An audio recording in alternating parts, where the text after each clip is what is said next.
Hello everyone, good morning guys. आज के इस वीडियो में हम लोग शुरू करने जा रहे हैं इंग्लिश को। इंग्लिश चूंकि हमारे कई सारे वनडे कॉम्पिटिटिव एग्जाम्स के अंदर आती है, तो इसकी जो शुरुआत है वो आज से हम लोग कर रहे हैं। इंग्लिश जो है ना कहाँ कहाँ आती है, सबसे पहले ये हमें समझना होगा। तो गाइज, बैंक की चाहे जो भी एग्जाम हो उसमें इंग्लिश आपको देखने को मिलती है। इसी के साथ एसएससी हो गया, रेलवे हो गया, रेलवे में चाहे वो एनटीपीसी हो, एएलपी हो, टेक्नीशियन हो, जेई हो, और इसी के साथ ही साथ आपकी जो सीटी जो एग्जाम है, चाहे वो 10th लेवल हो या ग्रेजुएशन लेवल हो, इन दोनों ही एग्जाम्स के अंदर, या मैं कहूँ इन तमाम एग्जाम्स के अंदर आपको इंग्लिश का जो पोर्शन है वो देखने को मिलता है। और इन सभी जो वनडे कॉम्पिटिटिव एग्जाम्स हैं, इन सब में जो महत्वपूर्ण जो चीज़ है जो हम पढ़ेंगे इंग्लिश के अंदर, वो है टेंस का चैप्टर। बड़ा कॉमन चैप्टर है टेंस का, आपने कई बार पढ़ा होगा टेंस को, और आज आप यहाँ भी पढ़ेंगे। अगर आप बिगिनर हैं, आपने कभी टेंस नहीं पढ़े, तो आप यहाँ से शुरुआत कीजिए, और यदि आपने पढ़ भी रखा है तो भी आप यहाँ से शुरुआत कीजिए, क्योंकि कुछ ना कुछ नया आपको यहाँ पे सीखने को जरूर मिलेगा। ठीक है, तो शुरू करते हैं हम लोग टेंस की। टेंसेस को बहुत डिटेल में पढ़ाऊंगा मैं आपको। छोटी छोटी चीज़ें जो कि स्कूलों में या कॉलेजेस में शायद नहीं पढ़ाया जाता, वो सारी चीज़ें मैं आज आपको यहाँ पे पढ़ाऊंगा। ठीक है, तो शुरू करते हैं। देखो, कुछ लोग टेंस बोलते हैं और कुछ लोग टाइम एंड टेंस बोलते हैं। दोनों के बीच का फ़र्क क्या है वो मैं आपको बताऊंगा। सबसे पहले एक कॉमन चीज़ जो आप सबने सुन रखी है वो ये है कि टेंस जो होते हैं वो 3 प्रकार के होते हैं। कौन कौन से? प्रेजेंट टेंस होता है, पास्ट टेंस होता है, और फ्यूचर टेंस होता है। इनके बीच का फर्क क्या है, अभी कुछ एग्जाम्पल्स के थ्रू मैं आपको समझाऊंगा। ध्यान दीजिए।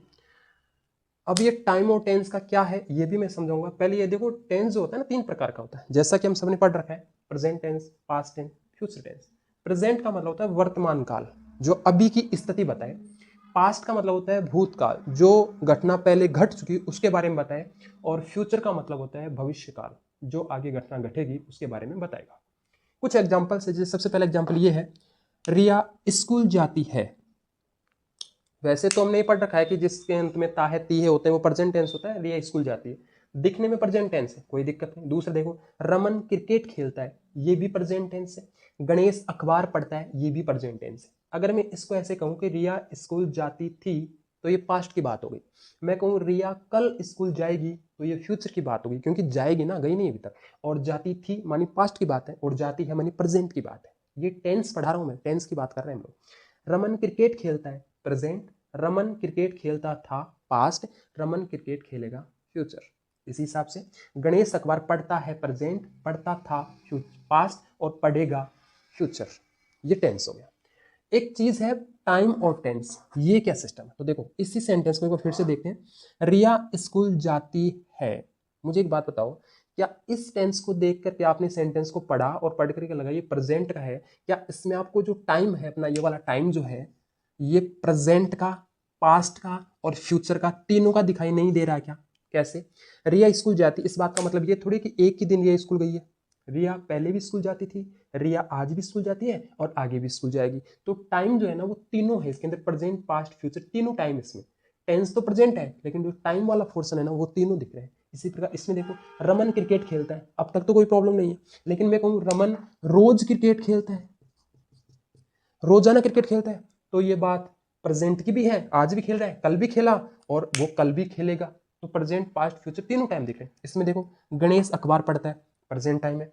गणेश रोज अखबार पढ़ता है, तब देखो ना, रोज पढ़ता है मतलब कल भी उसने अखबार पढ़ा, आज भी पढ़ता है, और कल भी पढ़ेगा। तो टाइम और टेंस कुछ इस तरीके से चलते हैं। देखिए, जो टेंस है ना वो ग्रामेटिकली टर्म्स है, लेकिन जो टाइम है वो ग्रामेटिकली टर्म्स नहीं है। इतना आपको पता होना चाहिए। टाइम से हम आगे पीछे का टाइम देखते हैं, टेंस को हम सिर्फ आइडेंटिफाई करते हैं, जैसे ता है ती है, ता था ती थी, होगा होगी, जैसा हम सबने पढ़ रखा है। तो ये सारी चीजें टाइम को रिप्रेजेंट करती हैं। और जब टेंस को पूरा पढ़ते हैं, सेंटेंस को पढ़ते हैं, इसमें हम टाइम को जब डिवाइड करते हैं, प्रेजेंट, पास्ट, फ्यूचर, जो कि हम टेंस को पढ़ कर ही, सॉरी, इस सेंटेंस को पढ़कर हम लोग अनुमान लगाएंगे, उससे हमें पता चलता है कि प्रेजेंट की बात हो रही है, कि फ्यूचर की बात हो रही है, या पास्ट की बात हो रही है, जो कि इन सेंटेंस से पता चल रहा है। दोस्तों, एक बहुत महत्वपूर्ण चीज, टेंस शुरू करूं उससे पहले एक छोटी सी बात मैं आपको बताना चाहूंगा। जितने भी हम लोग टेंस पढ़ेंगे, चाहे वो प्रेजेंट हो, पास्ट हो, फ्यूचर हो, इन सब के अंदर हम लोग सिर्फ सेंटेंस बनाना सीखते हैं। सेंटेंस बनाना सीखते हैं। सेंटेंस जो है वो बनता है अपने, कुछ पोर्शन आपने पढ़ा होगा, देखा होगा, एक सब्जेक्ट होता है, एक वर्ब होता है, एक ऑब्जेक्ट होता है, ये आपने सीख रखा है। इन्हीं से हम सेंटेंस बनाते हैं। सबसे पहले तो हमें ये सीखना होगा सब्जेक्ट कौन से होते हैं, वर्ब कौन सी होती है, ऑब्जेक्ट कौन से होते हैं, और एक एडवर्ब भी लगाते हैं लोग। तो ये एडवर्ब का पता भी होना चाहिए कि एडवर्ब क्या होती है। सब्जेक्ट, वर्ब, ऑब्जेक्ट और एडवर्ब, इन सबको जब मिक्स करेंगे तो एक सेंटेंस का निर्माण होगा। सेंटेंस क्या होता है, एक ऐसा समूह होता है शब्दों का जिसका एक निश्चित अर्थ निकले, वो सेंटेंस होता है। देखिए सारे के सारे सेंटेंस है, जैसे ये स्कूल जाती है, रमन क्रिकेट खेलता है, गणेश अखबार पढ़ता है, सारे के सारे शब्दों का एक समूह है जिसका एक प्रॉपर अर्थ निकल रहा है, ये सेंटेंस है। और ये सेंटेंस जब बनाते हैं तो इस फॉर्मेट का यूज करते हैं, चाहे वो प्रेजेंट पास्ट फ्यूचर जो भी हो, क्योंकि हम टेंस तो बाद में पढ़ेंगे, पहले कुछ बेसिक चीजें हम लोग तैयार कर रहे हैं। सब्जेक्ट होना चाहिए, वर्ब होनी चाहिए, ऑब्जेक्ट और एडवर्ब होनी चाहिए, इससे हम लोग सेंटेंस का पता लगा लेंगे। ठीक है, तो सेंटेंस को पढ़ने से पहले सेंटेंस को बनाते कैसे, मेकिंग कैसी होती है, ये हम लोग सीखेंगे। सब्जेक्ट क्या होता है, वर्ब क्या होती है, ऑब्जेक्ट और एडवर्ब क्या होती है, ये हम लोग सीखेंगे। इसके बाद हम लोग प्रेजेंट टेंस पे आएंगे। ठीक है, देखो सेंटेंस जब बनाएंगे तो पैटर्न अपना ये रहेगा, सब्जेक्ट, वर्ब, ऑब्जेक्ट और एडवर्ब। ठीक है, सबसे पहले बात करते हैं हम लोग सब्जेक्ट की। देखिए इंग्लिश में जितने भी सब्जेक्ट है ना, वो ये हैं, कॉमन सब्जेक्ट ये हैं जिनका हम लोग इस्तेमाल करते हैं। जैसे सबसे पहला सब्जेक्ट है आई, इसे आई पढ़ते हैं और आई का मतलब होता है मैं। अगला है वी, इसे वी पढ़ते हैं और इसका मतलब होता है हम। अगला है यू, इसे यू पढ़ा जाता है, यू का मतलब होता है आप या फिर तुम। अगला है दे, इसे दे पढ़ेंगे और इसका मतलब होता है वे। ये प्लूरल है अपने आप में, दे मानी दो से ज़्यादा लोग। ये ही, इसे ही पढ़ते हैं और ही का मतलब होता है वह, पुलिंग वाला वह। और इसका मतलब है सी, इसे सी पढ़ते हैं और सी मानी वह, स्त्रीलिंग वाली सी। इसे इट पढ़ते हैं, आई टी इट, और इट का यूज करते हैं छोटे मोटे जीव जंतुओं के लिए। और यह है नेम, नेम मानी किसी का भी नाम हो सकता है, व्यक्ति, वस्तु, स्थान, किसी का भी नाम हो सकता है। ठीक है, ये सारे सब्जेक्ट एक बार देखो, I, we, you, they, he, she, it और किसी का नेम, ये सारे के सारे सब्जेक्ट है। अच्छा यही है, इनके अलावा और भी है, अभी बताऊंगा थोड़ी देर से।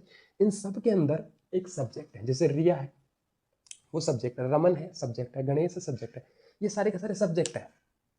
अब आप कहोगे ये तो इसमें दिख ही नहीं रहे, क्योंकि ये किसी के नाम है और नाम का पोर्शन ये रहा, ये सारे के सारे इसके अंदर है। ठीक है, देखो आई के बारे में जब हम लोग सीखते हैं, छोटी सी बात का ध्यान देना, आई जो है, वी है, यू है, दे है, ये चारों के चारों जो सब्जेक्ट है वो प्लूरल है। क्या है, प्लूरल। ये सारे के सारे सब्जेक्ट जो हैं वो प्लूरल है। और ये ही, सी, इट और किसी का नेम, ये सारे सब्जेक्ट हैं वो सिंगुलर है। सिंगुलर मानी एक वचन और प्लूरल मानी बहुवचन। ये तो आपने पढ़ रखा होगा, सीख रखा है। अब ये चीजें क्यों बता रहा हूं, ये ध्यान देना। किसी भी सेंटेंस में अगर सब्जेक्ट है वो सिंगुलर है तो वर्ब जो है वो सिंगुलर आएगी, और किसी सेंटेंस में जो सब्जेक्ट है वो प्लूरल है तो वर्ब भी प्लूरल आएगी। थोड़ा सा मैं लिख के आपको डिटेल में बता रहा हूँ। अब देखो, मैंने कहा कि अगर सब्जेक्ट सिंगुलर है, जैसा कि यहाँ लिखा हुआ है, अगर सब्जेक्ट सिंगुलर है तो वर्ब सिंगुलर आएगी। याद रखना, इसे सब्जेक्ट वर्ब एग्रीमेंट कहते हैं, और इसे ग्रामर की भाषा में सिंथेटिक्स कहते हैं, जिसे सब्जेक्ट वर्ब एग्रीमेंट भी कह सकते हैं और सिंथेटिक्स भी कह सकते हैं। देखो सब्जेक्ट जैसा होगा, सब्जेक्ट सिंगुलर तो वर्ब सिंगुलर, सब्जेक्ट आपका प्लूरल तो वर्ब भी आपकी प्लूरल। याद रखना, सब्जेक्ट के अनुसार वर्ब आएगी। अगर सब्जेक्ट सिंगुलर है तो वर्ब को सिंगुलर बनाना। कभी कभी क्या होता है, जैसे मान लो यहाँ वर्ब है आपकी प्लूरल है, सब्जेक्ट सिंगुलर है, तो वर्ब प्लूरल है तो सब्जेक्ट को प्लूरल मत बनाना, ऐसा मत करना। अगर सब्जेक्ट सिंगुलर है ना तो वर्ब को सिंगुलर बनाना। सब्जेक्ट यहाँ प्लूरल है और सब वर्ब आपकी सिंगुलर है तो इसको प्लूरल बनाना, क्योंकि ये प्लूरल है। याद रखना, सब्जेक्ट के अनुसार वर्ब आएगी, वर्ब के अनुसार सब्जेक्ट नहीं आएगा, ये हमेशा याद रखना। अब मैंने कुछ चीजें लिखी हैं, अभी देखो, अगर किसी सब्जेक्ट में, अब ये भी पता होना चाहिए ना, देखो एक चीज समझो, ये पता होना चाहिए कि सब्जेक्ट सिंगुलर का पता कैसे चले और वर्ब का सिंगुलर या प्लूरल का पता कैसे चले। तो ध्यान देना, अगर किसी सब्जेक्ट में एस या ईएस जोड़ते हैं तो वो प्लूरल बन जाता है। किसी सब्जेक्ट में जब एस या ईएस जोड़ते हैं तो वो प्लूरल बन जाता है। जैसा मैंने कह रखा है, सब्जेक्ट में एस या जोड़ेंगे वो प्लूरल बन जाएगा, और अगर किसी वर्ब में एस या जोड़ेंगे तो वो सिंगुलर बन जाएगी। ये बहुत मोस्ट इंपॉर्टेंट लाइनें हैं दोनों के दोनों, चाहे स्क्रीनशॉट ले सकते हो। अगर किसी सब्जेक्ट में, याद रखना, अगर किसी सब्जेक्ट में एस या ईएस जोड़ेंगे तो वो प्लूरल बन जाएगा, और अगर किसी वर्ब के अंदर एस या ईएस जोड़ेंगे तो वो सिंगुलर बन जाएगी। ये बात आपको ध्यान होनी चाहिए। आगे देखो, अब सवाल ये पैदा होता है कि पता कैसे चले कि किसी सब्जेक्ट के अंदर एस जोड़े या ईएस जोड़े। ये पता कैसे चले किसी वर्ब में एस जोड़े या ईएस जोड़े सिंगुलर बनाने के लिए, और सब्जेक्ट में एस या ईएस जोड़े प्लूरल बनाने के लिए, ये पता कैसे चले। तो इसको कुछ इस तरीके से समझना होता है। अगर कोई सब्जेक्ट है या कोई वर्ब है, इनके अंत में एस लिखा हो, डबल एस लिखा हो, एस एच लिखा हो, सी एच लिखा हो, एक्स लिखा हो, ओ लिखा हो, क्या क्या, या तो एस हो, डबल एस हो, SH हो, CH हो, या O हो, या X हो, या O हो, अगर ऐसा लिखा हुआ है तो ES जोड़ेंगे। क्या जोड़ेंगे? ES जोड़ेंगे। और अगर ऐसा नहीं है, अन्यथा S ही जोड़ेंगे। फिर से रिपीट करता हूं, अगर कोई सब्जेक्ट है उसके अंत में S, double S, SH, CH, X या O है तो ES लगाएंगे, और अगर ये नहीं है तो S लगाएंगे। क्यों? सब्जेक्ट में लगाएंगे तब तो सिंगुलर बनेगा, सॉरी सब्जेक्ट में लगाएंगे सब्जेक्ट में तब तो वो प्लूरल बनेगा, और वर्ब में लगाएंगे तब वो सिंगुलर बनेगी। ये आपको पता होना चाहिए। अब एक चीज याद रखना, जैसे मैंने कुछ एग्जांपल्स यहाँ पे लिखे हैं। मान लीजिए कोई सब्जेक्ट है, जैसे बुक है, ये सिंगुलर है, इसको प्लूरल बनाना है, तो बताओ एस लगाऊं या ES लगाऊं? क्योंकि इसके अंत में ना तो एस है, ना डबल एस है, ना SH है, ना CX है, X है, O है, कुछ नहीं है, तो मैं S लगाऊंगा। और ये बनेगी कैसे? एस, बॉक्स हो जाएगा। काऊ लिखा है, काऊ मानी गाय, तो इसके अंदर S, डबल S, SH ऐसा कुछ नहीं है, तो मैं सिर्फ O लगाऊंगा, सॉरी S ही लिखूंगा अंत में, और कुछ नहीं लिखूंगा, काउज हो जाएगा। इसी प्रकार OX, ऑक्स मानी होता है बैल। अब देखो अंत में आ गया X है, तो इसको प्लूरल बनाने के लिए मैं ES लगाऊंगा, तो ऑक्सेज हो जाएगा, दो से ज्यादा बैल। रूम है, रूम मानी रूम होता है, कमरा होता है, तो इसके अंत में कुछ नहीं है, तो मैं S लगाऊंगा प्लूरल बनाने के लिए। क्लास है, देखो क्लास को आप समझो, डबल S आ रहा है, डबल S यहाँ आ रहा है, तो प्लूरल बनाने के लिए ES लगाएंगे, तो क्लासेज हो जाएगा अपना। इसी प्रकार ब्रांच है, अंत में CH आ रहा है, देखो ब्रांच CH आ रहा है, यहाँ भी CH आ रहा है, तो प्लूरल बनाने के लिए ब्रांचेज ES लगाएंगे। ये सब्जेक्ट है, सब्जेक्ट के अंत में जब S या ES लगाते हैं तो वो प्लूरल बनते हैं, ये सारे सब्जेक्ट है। और ये सारी वर्ब हैं, इनके अंत में S या ES लगाएंगे तो वो सिंगुलर बनेंगी। फिलहाल ये सारी की सारी प्लूरल हैं, और इनको सिंगुलर बनाएंगे। ये सारे के सारे पहले सिंगुलर थे, ये प्लूरल बने। जैसे प्ले मानी होता है खेलना, PLAY प्ले, इसके अंत में ना S है, ना डबल S है, ना SH है, ना CS है, ना कुछ नहीं है, तो S लगाएंगे प्लेज। ये सिंगुलर बन गई, पहले प्लूरल थी अब सिंगुलर बन गई। कैसे पता चला? वर्ब में ऐसे जोड़ेंगे तो वो सिंगुलर बनती है। ऐसे कम माने आना होता है, इसके अंत में भी कुछ नहीं है तो ऐसे लगाएंगे सिर्फ। गिव, इसके अंत में भी कुछ नहीं है तो ऐसे लगाएंगे। वॉच, ये देखो वॉच, वॉच मानी देखना होता है, ES आ रहा है, सॉरी CH आ रहा है, CH आ रहा है, तो ES लगेंगे, वॉचेज हो जाएगा, ये सिंगुलर वर्ब बन गई। राइट, राइट मानी होता है लिखना, कुछ नहीं आ रहा अंत में S लगाएंगे, ये सिंगुलर वर्ब आपकी हो गई।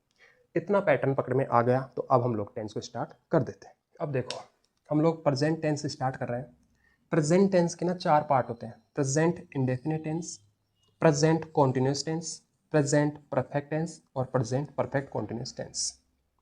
इंडेफिनिट टेंस का मतलब है अनिश्चित काल, प्रेजेंट कॉन्टिन्यूस टेंस का मतलब है वर्तमान या जारी काल, प्रेजेंट परफेक्ट टेंस का मतलब है पूर्ण काल जो काम हो गया, और प्रेजेंट परफेक्ट टेंस का मतलब है जारी परफेक्ट, और सॉरी प्रेजेंट परफेक्ट का मतलब होता है जो काम जारी भी है और कुछ पूरा भी हो गया, कुछ पूरा हो गया कुछ जारी है। एक एक के 4 पार्ट बनते हैं। जैसे प्रेजेंट इंडेफिनिट टेंस के 4 सेंटेंस बनते हैं, वाक्य जिन्हें कहते हैं affirmative, negative, interrogative, interrogative, negative. इसी प्रकार प्रेजेंट कॉन्टिन्यूस के भी 4 बनेंगे, affirmative, negative, interrogative, interrogative, negative. Present perfect के भी 4 बनेंगे, affirmative, negative, interrogative, interrogative, negative. Last present perfect के भी 4 बनेंगे, affirmative, negative, interrogative, interrogative, negative. देखो अब प्रेजेंट इंडेफिनिट टेंस को हम लोग पढ़ेंगे, थोड़ा डिटेल में पढ़ेंगे प्रेजेंट इंडेफिनिट टेंस को, और इनके जो 4 पार्ट हैं इनको भी आराम से पढ़ेंगे। तो देखो शुरू करते हैं। देखो प्रेजेंट इंडेफिनिट टेंस को पढ़ेंगे हम लोग, और प्रेजेंट इंडेफिनिट टेंस में हम लोग सबसे पहले अफर्मेटिव सेंटेंस पढ़ेंगे।